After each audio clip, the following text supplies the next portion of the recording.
के लिए जो मेहनत और जुस्तजू कर रहे हैं, इंशाअल्लाह ताला आने वाले विधानसभा असम्बली के इंतखाबात में ज़रूर मजलिस इत्तेहादुल मुस्लिमीन के तमाम उम्मीदवारों को आप अपनी दुआओं से, अपनी सरपरस्ती से और अपनी वोट से कामयाब और कामरान करेंगे। मेरे अजीज दोस्तों और बुजुर्गों, ये मेरी खुशकिस्मती है कि मैं दोबारा अल्लाह सुब्हानहू व तआला ने मुझे इस तारीखी सरजमीन पर आने का मौका दिया और अल्लाह ने मुझे ये एजाज़ बख्शा कि मैं एक ऐसी गयूर सरजमीन पर बसने वाले गयूर अवाम से कुछ अपनी दिल की बात उनके सामने रख सकूं। यकीनन ये तारीखी जगह है जहां से हमारे उलमाए कराम ने अंग्रेजों के खिलाफ ना सिर्फ जिहाद का फतवा दिया बल्कि इस मुल्क को 200 साल की अंग्रेजों की गुलामी से अगर छुड़ाने का किसी ने काम किया तो इसी सरजमीन पर बसने वाले वो मोअज़्ज़िज़ उलमाए कराम थे जिन्होंने इस मुल्क को अंग्रेजों की गुलामी से आज़ाद कराने के लिए एक बहुत बड़ा अहम रोल अदा किया।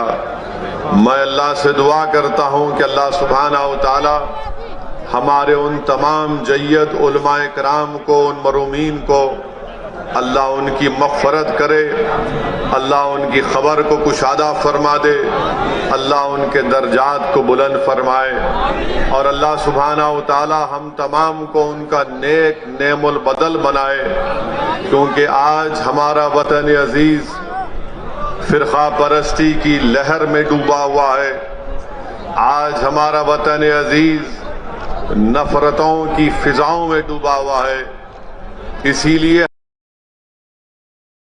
हमारे बुजुर्गों के कुर्बानियों को हमको सामने रखकर दोबारा हमको जद्दोजहद का आगाज करना है और जहां पर हमारे बुजुर्गों ने इस मुल्क को अंग्रेजों की गुलामी से आजाद करवाया, मैं आपसे अर्ज करने आया हूं कि आज मौजूदा दौर में हमको हमारे मुल्क में जो नफरतों की फिजाओं में इजाफा किया जा रहा है, जो भेदभाव किया जा रहा है, एक तरीके से हुकूमतें अक़लियतों को दबाने और कुचलने की बातें कर रही हैं। आज हमको दोबारा एक जद्दोजहद का आगाज करना पड़ेगा ताकि इस मुल्क को हम फिरका परस्ती के जहर से पाक कर सकें, ताकि हम इस मुल्क को मुसलमानों की नफरत से पाक कर सकें, ताकि हम इस मुल्क की जो यहाँ पर हमारे बुजुर्गों ने आज से 70, 75, 80 साल पहले हमारे बुजुर्गों ने नारा दिया था कंपोजिट कल्चर का, इंडियन नेशनलिज्म का, आज हमको इंडियन नेशनलिज्म को बहाल करना है। आज हमको और आपको मिलकर अगर हम खराजी अकीदत पेश करना चाहते हैं रेशमी रूमाल के तहरीक के बानियों को, तो अल्लाह अगर उनकी रूहों को जबान देगा तो रेशमी रूमाल तहरीक चलाने वाले बुजुर्गों की रूहें हमको आज पुकार पुकार कर कह रही है कि हमने अपना सब कुछ कुर्बान कर दिया। हमने माल्टा की जेलों में मुश्किलात और मसाइब और मुश्किलात का तूफान का सामना किया।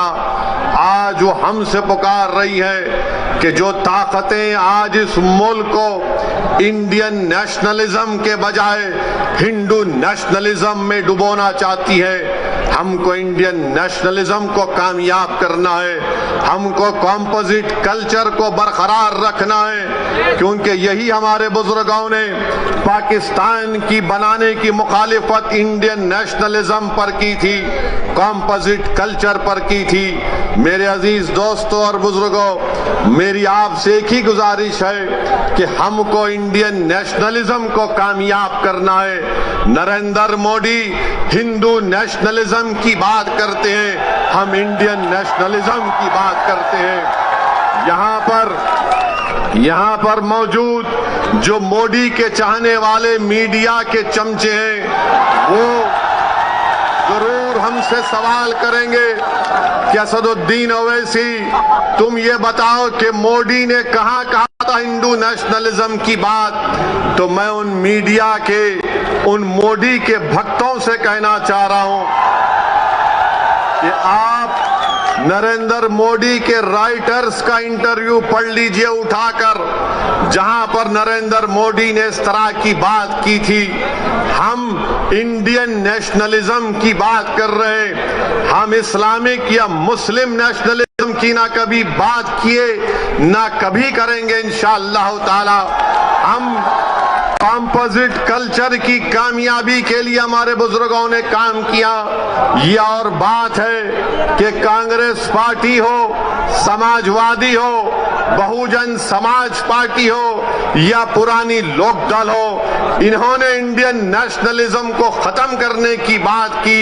मगर आज असदुद्दीन ओवैसी मजलिस-ए-इत्तेहादुल मुस्लिमीन के इस प्लेटफॉर्म से खड़े होकर आप तमाम गयूर लोगों के सामने इस बात को दोहरा रहा है और आपके सामने अहद ले रहा है कि हम इंडियन नेशनलिज्म की बरकरारी के लिए काम करते आए हैं और इंशाअल्लाह ताला उसके ऊपर काम करते रहेंगे।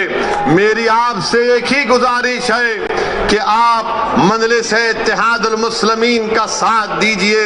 ये सहारनपुर की एक तारीखी सरजमीन है, यहाँ पर चप्पे चप्पे पर हमारे बुजुर्गों की कुर्बानियों की निशानियां हैं। यहाँ पर हमारे बुजुर्गों की मेहनत और जुस्तजू और उनकी मेहनत का रंग आज अब हम देख रहे हैं। मेरे अजीज दोस्तों और बुजुर्गों, इस मुल्क में जो नफरत की फिजाओं में इजाफा कर रहा है, इस मुल्क में जो मुसलमानों से उनकी तबाही और बर्बादी की जो बातें की जा रही हैं, हमको जमहूरी तरीके से उसका मौसर जवाब देना है। मुझे अफसोस इस बात का होता है कि जो लोग आज मुझे फिरका परस्त कहते हैं, जो मेरी पार्टी को फिरका परस्ती का इल्जाम हम पर लगाते हैं, हम इनसे एक ही सवाल करना चाहते हैं। बताओ, उत्तराखंड के हरिद्वार में जो धर्म संसद के नाम पर जो मुसलमानों के खिलाफ बातें की गई,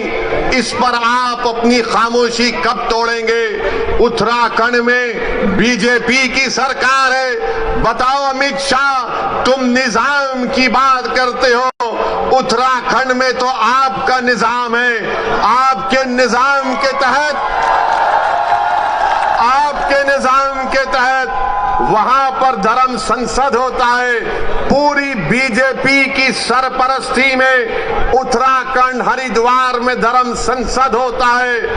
नरेंद्र मोदी के आशीर्वाद से, अमित शाह की तारीख से और योगी की पूरी भरपूर हिमायत से उत्तराखंड में धर्म संसद में इस बात का ऐलान किया जाता है कि जिस तरह म्यांमार में रोहिंग्या मुसलमानों को उनको मुल्क से निकाल दिया गया, उसी तरह भारत के मुसलमानों का हशर करने की बातें की जाती हैं। कहा जाता है कि 20 लाख मुसलमानों का कत्ल कर दिया जाए, मगर आपको जानकर हैरत नहीं होगी, आपको ताज्जुब भी नहीं होगा कि जब मुसलमानों को कत्ल-ए-आम की दावत दी जाती है, मुसलमानों को बर्बाद करने की बातें की जाती हैं, तो किसी एक को भी उत्तराखंड की हुकूमत ऐसी बुज़दिल और मुखन्निस हुकूमत है कि इन धर्म संसद में इस तरह की नफरत की बातें करने वालों के खिलाफ एक को भी गिरफ्तार नहीं किया जाता।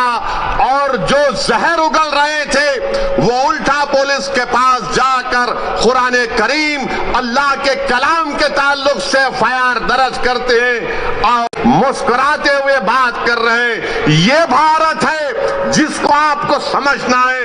ये वो भारत नहीं है जिसको हमारे बुजुर्गों ने अंग्रेजों से आजाद करवाया था। ये जो मौजूदा भारत है, ये वो भारत नहीं है जिसको सन 57 की जंग आजादी में हमारे बुजुर्गों ने अपने खून से सरजमीन को लाल किया था।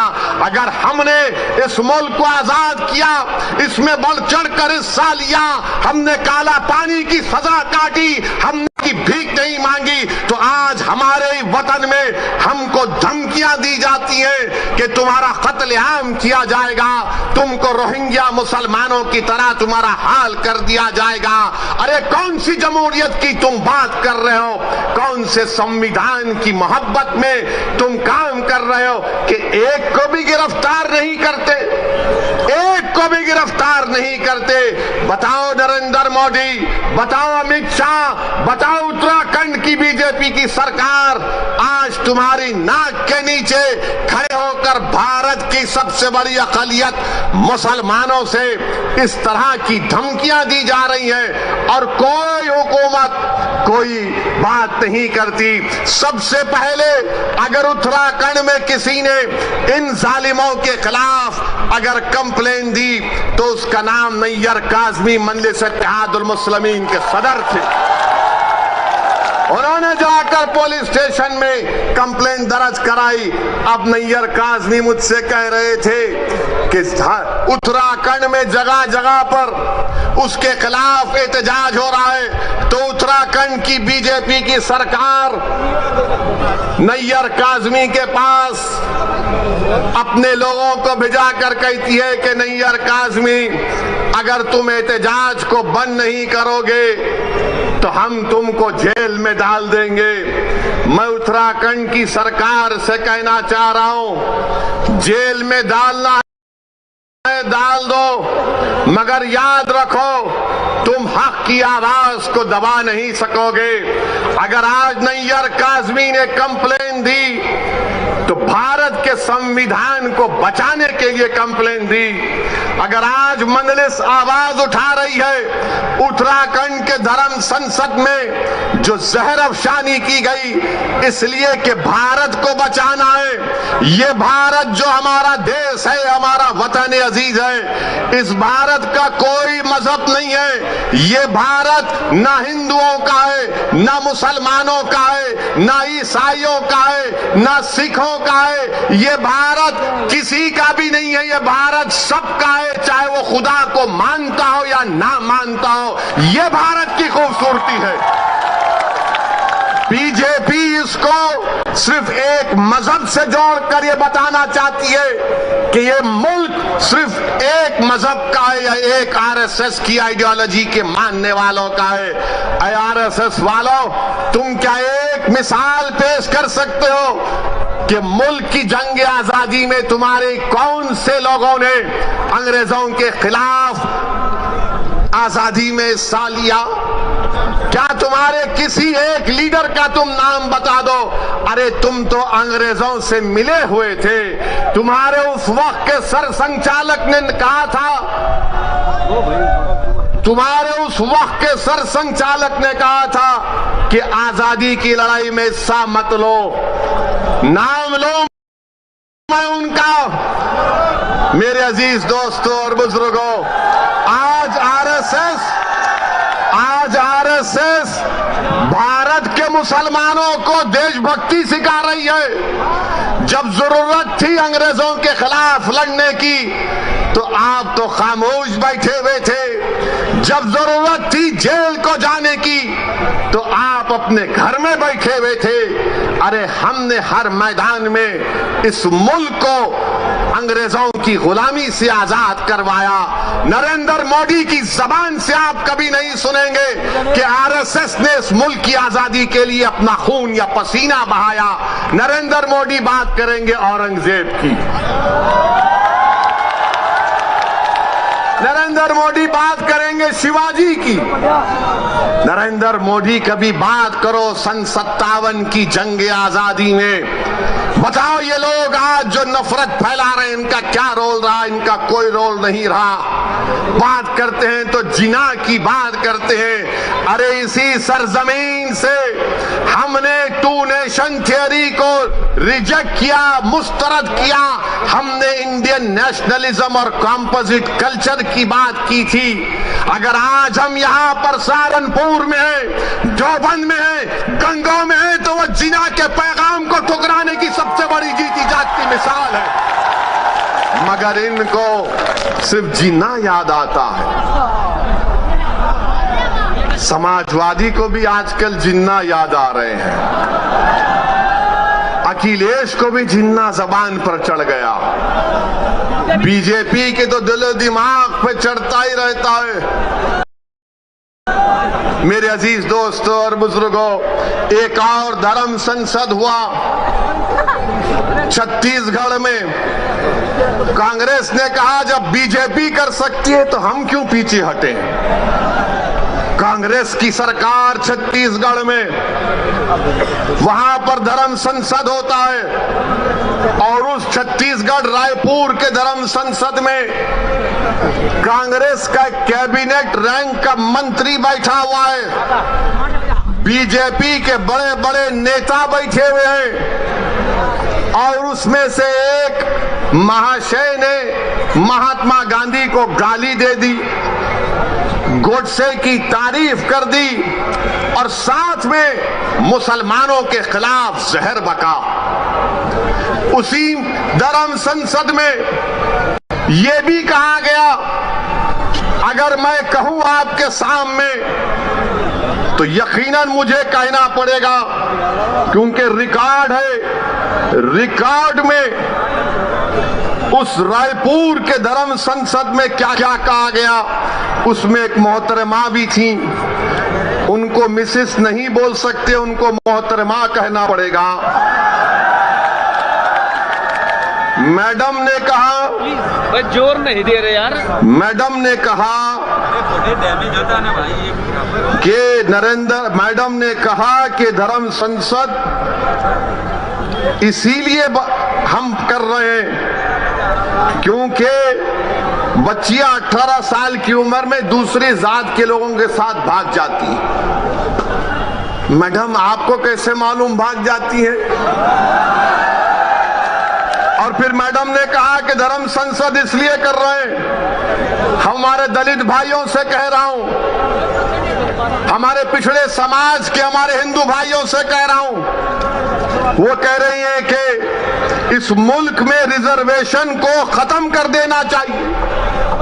ये मैडम ने कहा।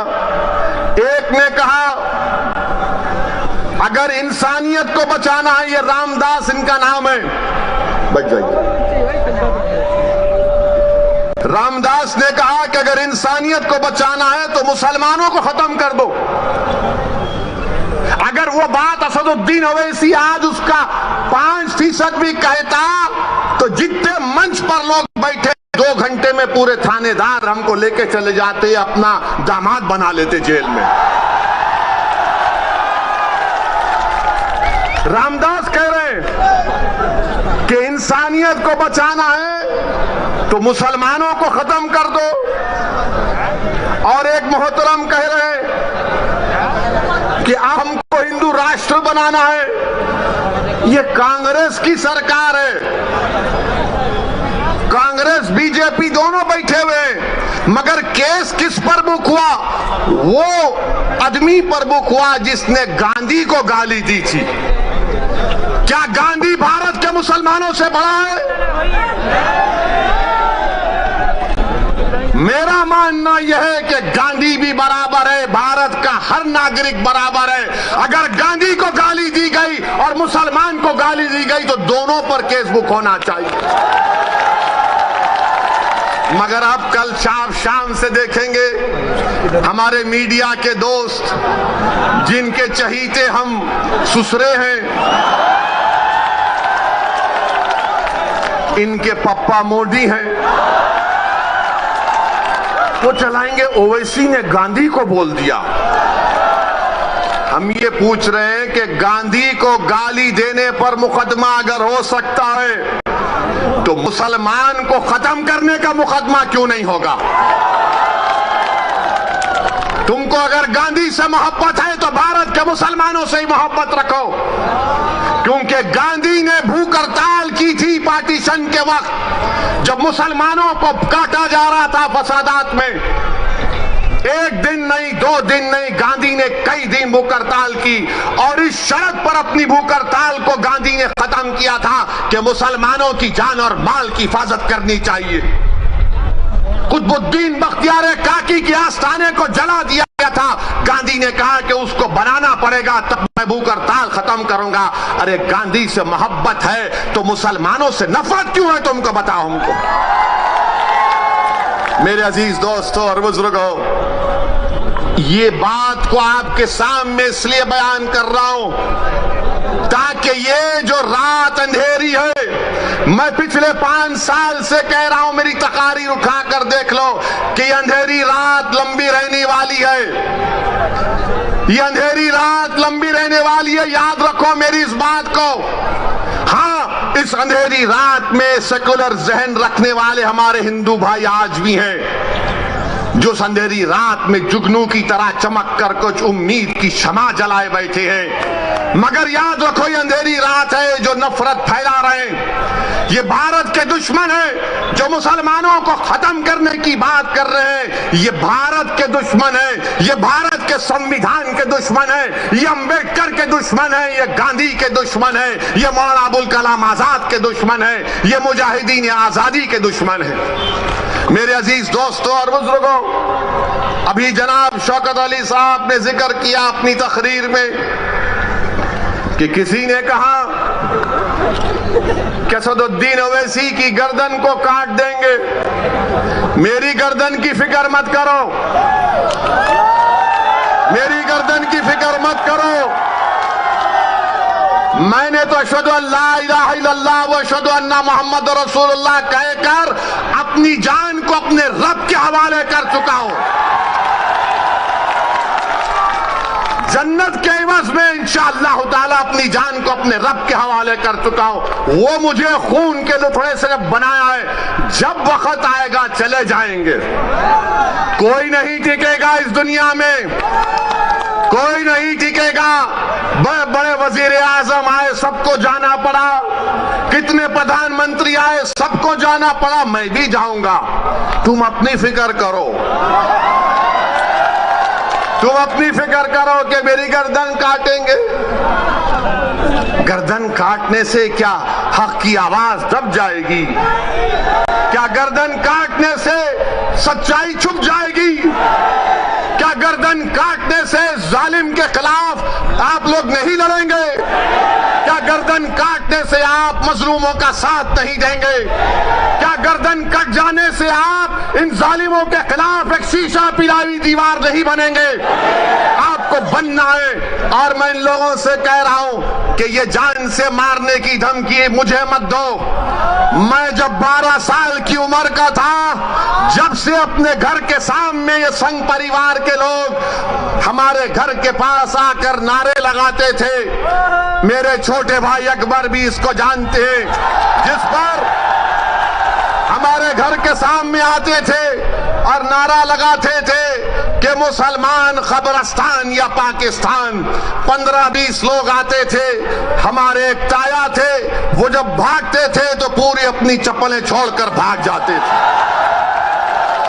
मेरी गर्दन की अहमियत मत करो, भारत की फिक्र करो। भारत असदुद्दीन ओवैसी से बड़ा है।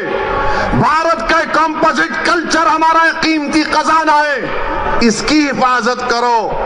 ये जो धर्म संसद में मुसलमानों के खिलाफ नरसिम्हार की जो बात कर रहे हैं, उनके खिलाफ तो कोई बोलो। बोलो अमित शाह तुम देश के होम मिनिस्टर हो, बोलो नरेंद्र मोदी तुम देश के प्रधानमंत्री हो।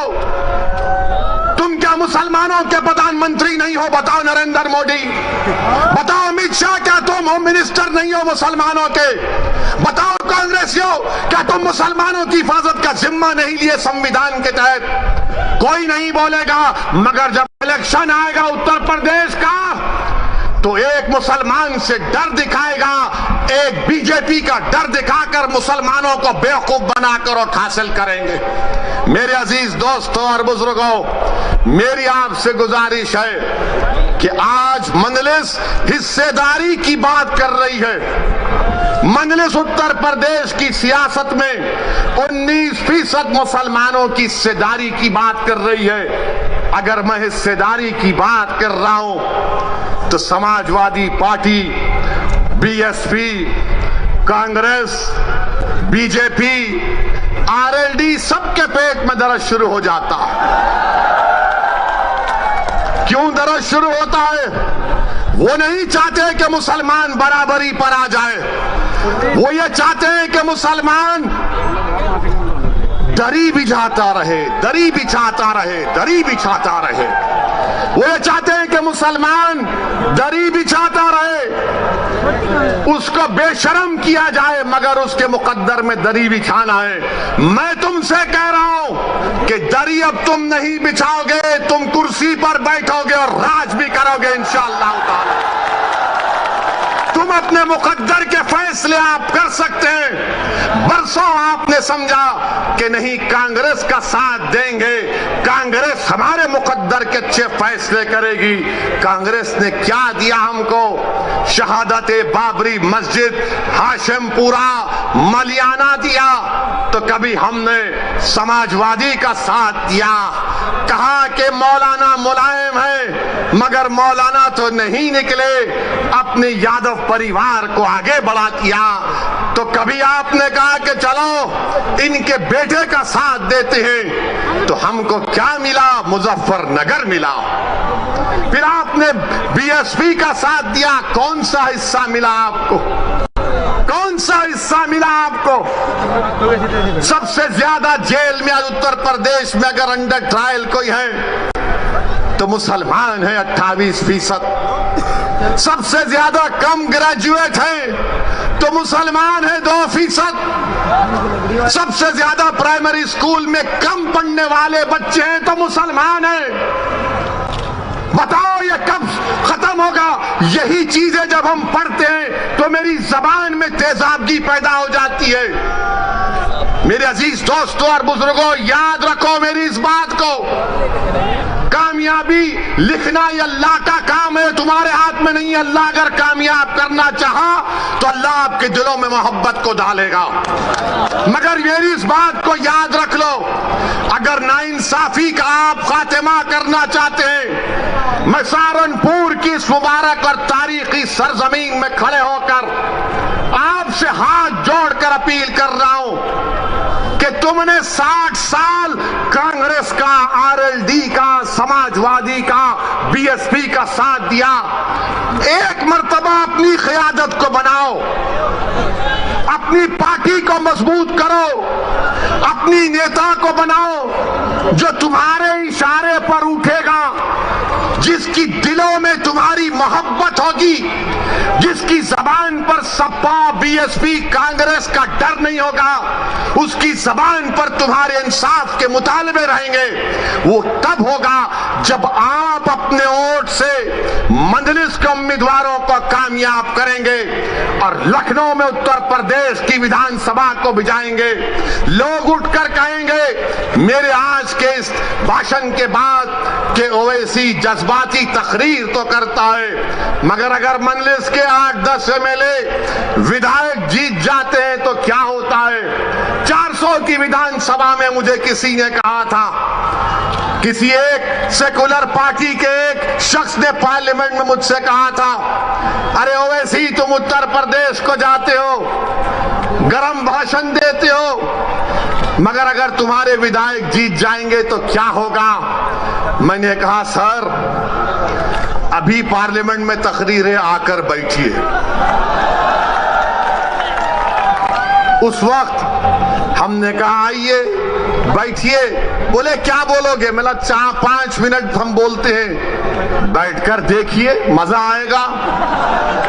हमारा अल्लाह ने हमको बोलने की सलाहियत दी और फिर उसके बाद हम जब बाहर निकले हमने कहा बताओ कैसा लगा? तो कहा अगर तुम्हारी तरह बोलने वाले उत्तर प्रदेश की विधानसभा में पहुंच जाएंगे तो उत्तर प्रदेश में मुसलमानों की सफों में इनकलाब बर्पा हो जाएगा और इनकलाब बर्पा होगा इंशाअल्लाह ताला। इंशाअल्लाह ताला इनकलाब बर्पा होगा, क्योंकि अब तक हमने अपनी जबानों को दबा कर रखा। अब तक हमने अपने दिलों में जो हमारी ख्वाहिशात थी, जो उमंगें थी, जो जो ख्वाबें थी उनको दबा कर रखा। मेरे गय्योर नौजवानों, मेरे इज्जतदार कौम और मिल्लत के बुजुर्गों, उलमाए दीन से मैं आपसे गुजारिश कर रहा हूं कि इन ख्वाबों को पूरा उसी वक्त किया जा सकता है जब हम अपनी पार्टी के सियासी नुमाइंदों को कामयाब करेंगे। कोई उठकर बोलेगा ओवैसी मुसलमान अगर जीतेगा तो क्या सांप्रदायिकता को फायदा नहीं पहुंचेगा? मैं कहूंगा कि फिरका परस्ती खत्म होगी, फिरका परस्ती खत्म होगी अगर मुसलमानों के नुमाइंदे कामयाब होंगे। कोई पूछेगा कैसे? तो दैनिक भास्कर अखबार उठाकर देख लो आप। दैनिक भास्कर अखबार ने लिखा कि उत्तर प्रदेश में डीएम डिस्ट्रिक्ट कलेक्टर 28% ठाकुर हैं और ब्राह्मण समाज के हमारे भाई 22% हैं और 5% दलित और शेड्यूल ट्राइब से। कितनी आबादी में हिस्सा होगा ठाकुरों का और हमारे ब्राह्मण भाइयों का? 15-16% के करीब होगा, मगर 50% डीएम उनके हैं, 50% डीएम उनके हैं। समाजवादी की सरकार हो, बीएसपी की सरकार हो या बीजेपी की सरकार हो, ठाकुर और ब्राह्मण विधानसभा में 25 से 27% नजर आएंगे और 19% मुसलमानों की हिस्सेदारी की मैं बात कर रहा हूं। नहीं, सांप्रदायिकता को फायदा मिलेगा, फिरका परस्ती बढ़ेगी। ये करेंगे तो बहुत अच्छा, ये दूध के नहले में हैं, ये बड़े पाकीज़ा हैं। और जब हम एक मजलूम कौम की इंसाफ की बात कर रहे हैं तो सब खामोश हो जाते हैं। मैं यहां पर हमारे हिंदू भाइयों से भी कहना चाह रहा हूं, असदुद्दीन ओवैसी और मजलिस किसी मजहब के खिलाफ ना थी, ना है, ना कभी रहेगी इंशाअल्लाह ताला। मैं यहां पर हमारे पिछड़े वर्ग के खास तौर से हिंदू भाइयों से कहना चाह रहा हूं, हमारे पिछड़े वर्ग के हिंदू भाइयों से कहना चाह रहा हूं, मेरी बात को आप याद रखो। आपको ठगा गया हिंदू एकता के नाम पर। पिछड़े वर्ग के हिंदू भाइयों से कहना चाह रहा हूं, मेरी बहनों से कहना चाह रहा हूं, आपको ठगा गया हिंदू एकता के नाम पर और आपको क्या मिला? ठाकुरवाद आपको मिला, आपको ठाकुरवाद मिला। जिस तरह उत्तर प्रदेश के मुसलमानों को सेकुलरिज्म के नाम पर, समाजवादी के नाम पर वोट लिया गया, तो हमको क्या मिला? हमको यादववाद मिला, आपको ठाकुरवाद मिला। आओ मेरे पिछड़े वर्ग के हिंदू भाइयों, मैं तुम्हारे साथ काम करने के लिए तैयार हूं, मैं तुम्हारे साथ ठहर कर तुम्हारी लड़ाई लड़ने के लिए तैयार हूं। मैं हमारे दलित भाइयों से कह रहा हूं, मैं हमारे दलित भाइयों से कह रहा हूं, अगर आपको यह शिकायत है कि बीएसपी आपकी बात नहीं कर रही है तो असदुद्दीन ओवैसी तुम्हारी बात करने तैयार है, तुम्हारे खिलाफ इंसाफ का मुतालबा करने के लिए तैयार है। और मेरे अजीज दोस्तों और बुजुर्गों, आप यहीं पर फिर ये लोग आके बोलते ओवैसी की तकरीर से हिंदू और मुसलमानों में नफरत की दीवार बढ़ गई। कौन सी मेरा जुमला है तकरीर का, निकाल के बताओ। कानपुर की मेरी एक तकरीर को 45 मिनट की तकरीर में 45 सेकंड निकाले ये आरएसएस के जाहिल लोग। बिल्कुल थम्स अप है। इनको सिर्फ 90 साल तक चड्डी पहन के लट फिराए थे, तो अचानक ख्याल आया यार 90 साल उम्र हो गई, पैंट तो पहन ले। तो पैंट पहना, तो क्या हमने क्या कहा था कानपुर में? एक 80 साल के मुसलमान को वहां की मुकामी पुलिस ने, और देने वाला एक दलित पुलिस का ऑफिसर था जिसने कागज पर लिखकर कहा कि बोलो वैसी तुम्हारे समाज से इस तरह का सलूक किया गया था। मैं अपने उस दलित ऑफिसर को सलाम करता हूं। उसने कहा कि 80 साल के एक मुसलमान की पुलिस ने दाढ़ी लोची, उसको पीटा और उस पर पेशाब किया, तो मैं बोला उसके खिलाफ। तो आरएसएस ने यह कह दिया कि ओवैसी ने हिंदुओं के खिलाफ कहा। मगर जब हमने पूरा 2 मिनट का वीडियो डाला तो पूरे अपने बगलों में अपने चप्पल को रखकर भागना शुरू कर दिया। और अभी हम सुने कि बड़ा विकास उत्तर प्रदेश में हुआ।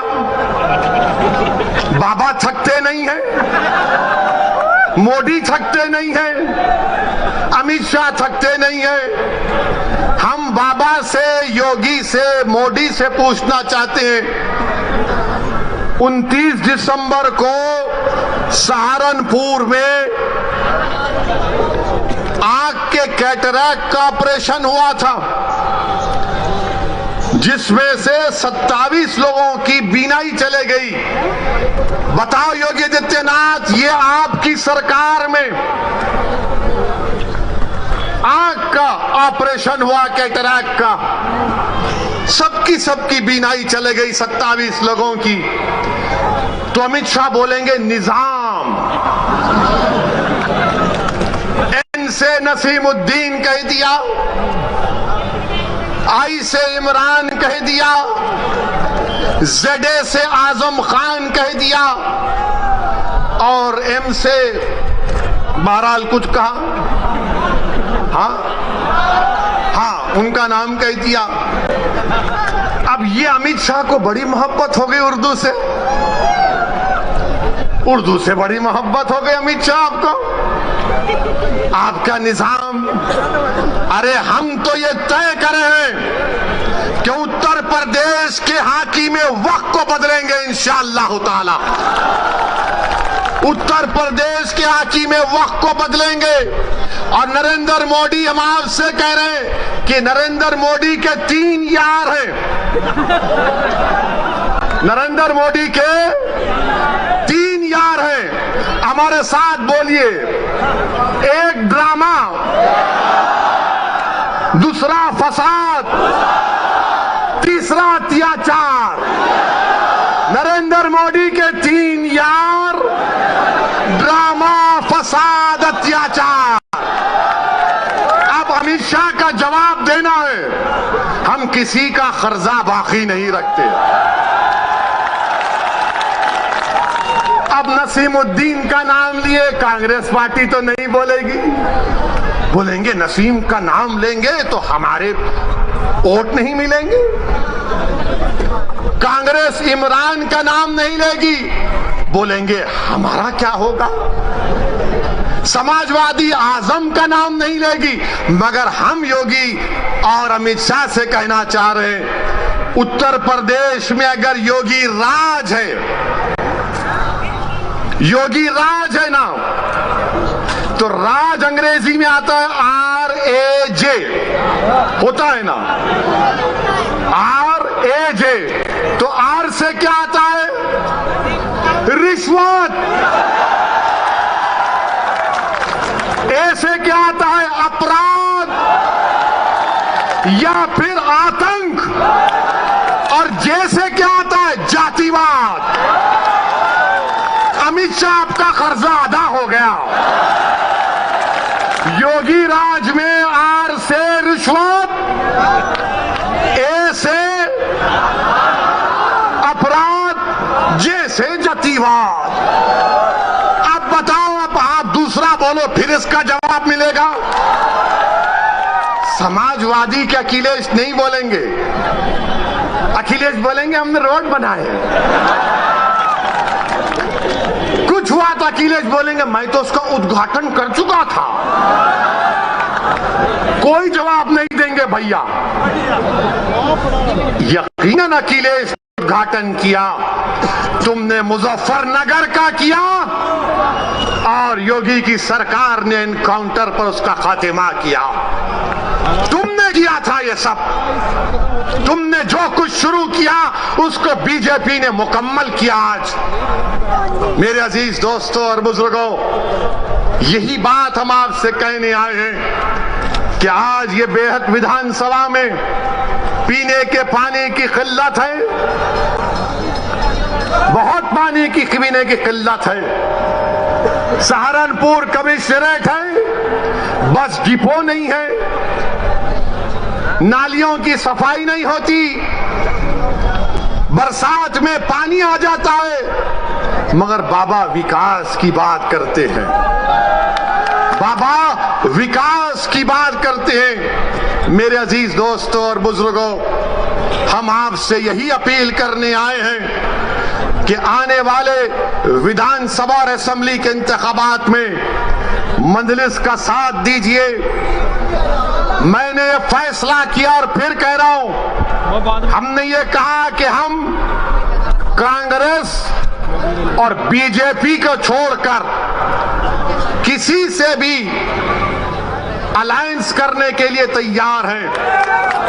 तो सुनिए, तो एबीपी के चैनल पर एक मशहूर जर्नलिस्ट है पंकज साहब ने अखिलेश से पूछा कि आप ओवैसी से समझौता क्यों नहीं कर लेते, तो अखिलेश ने जवाब दिया कि ओवैसी पर बहुत से इल्जाम लगते हैं। अखिलेश साहब, इल्जाम तो हम पर ही लगता है ना, आप पर तो कुछ नहीं लगता। रिवर फ्रंट इल्जाम नहीं, लखनऊ से कानपुर रोड आप बनाए, आप पर कोई इल्जाम नहीं। आपने सब कुछ किया, आपके 10-10 उंगलियां घी में थी, मगर आजम पर इल्जाम लगा बकरी चोरी का और भैंस चोरी का। ये इल्जाम सिर्फ हम पर लगता है, ये 60 साल से हम पर इल्जाम लग रहा है, कभी आतंकवाद का, कभी फिरका परस्ती का, कभी पुलिस को मारने का, तो कभी किसी और इल्जाम का। अखिलेश यादव साहब, इल्जाम तो भारत के मुसलमानों के मुकद्दर का हिस्सा बन चुका है। अब हम इल्जामात की फिक्र नहीं करेंगे। सुन लो अखिलेश यादव, मुझे तुमसे कोई सर्टिफिकेट की जरूरत नहीं है। मैं इस जनता के दरमियान में जाकर अपनी दिल की बात करूंगा और इनके दिल को जीतूंगा और इनके वोट का मुतालबा करूंगा। तुम क्या दोगे? तुम 11% यादव हो, हम 19% मुसलमान हैं। अगर तुम मुख्यमंत्री बने और जनाब मुलायम सिंह बने तो मुसलमानों के वोट की खैरात से बने, तुम याद रखो इस बात। हम पर इल्जाम, अरे हमारे पे कुछ इल्जाम लगा, हमारी तारीख गवाह है, हमारी नबी की सीरत की किताबें पुकार कर कह रही हैं कि जिस पर इल्जाम लगता है अल्लाह उसको कामयाब करता है और करेगा इंशाअल्लाह ताला। इल्जाम है, कोई बात नहीं है, मगर याद रखो, चुनाव के बाद बच्चों की तरह नहीं रोना। चुनाव के बाद बच्चों की तरह सिसक कर नहीं रोना।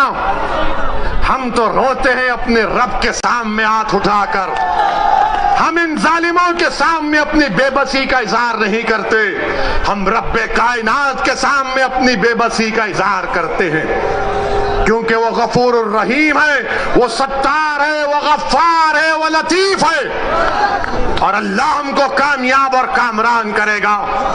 मेरे बस में इतना है, शौकत के बस में इतना है, महताब और हमारे अंबेडकर साहब की ताकत में बस इतना है कि हम आपके पास जाकर अपनी बात को पूरी इखलास के साथ रख रहे हैं। दिलों में मोहब्बत डालने वाले का काम तो अल्लाह का है, दिलों को मोड़ने का काम तो अल्लाह का है। मैं तो बार बार कह रहा हूं कि अपने दिल पर हाथ रखकर मैंने आज आधे घंटे 40 मिनट में जो कुछ कहा, सोचो आप अपने घर को जाओ, रात के अंधेरे में अगर तुम उठते हो तो सोचो इस बात को, कब तक हम सिस्कियां लेकर, कब तक हम इस गैर यकीनी कैफियत में अपनी जिंदगी को गुजारेंगे।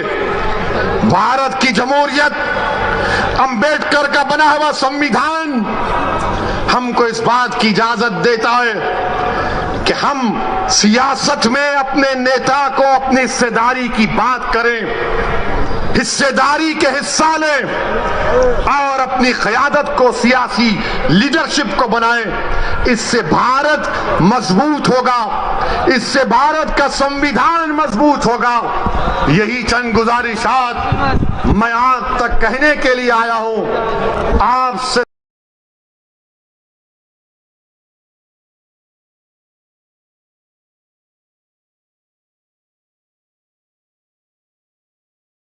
सिर्फ गुजारिश करूंगा कि अगर आप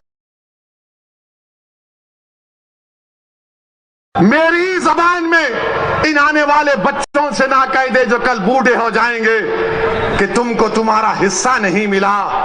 हिस्सा उसी वक्त मिलेगा जब आप उठ खड़े होंगे, सियासी क़यादत बनाएंगे, अपने वोट से अपनी पार्टी को कामयाब करेंगे। जिस तरह ठाकुरों ने योगी को मान लिया, जिस तरह पिछड़ा वर्ग ने मोदी को अपना लिया, जिस तरह दलितों ने आज बहन जी और चंद्रशेखर आजाद को अपना नेता मानते हैं। आओ मुसलमानों, तुम मुझे नहीं तो खुद नेता बन जाओ, मैं तुम्हारे साथ ठहरने के लिए तैयार हूं।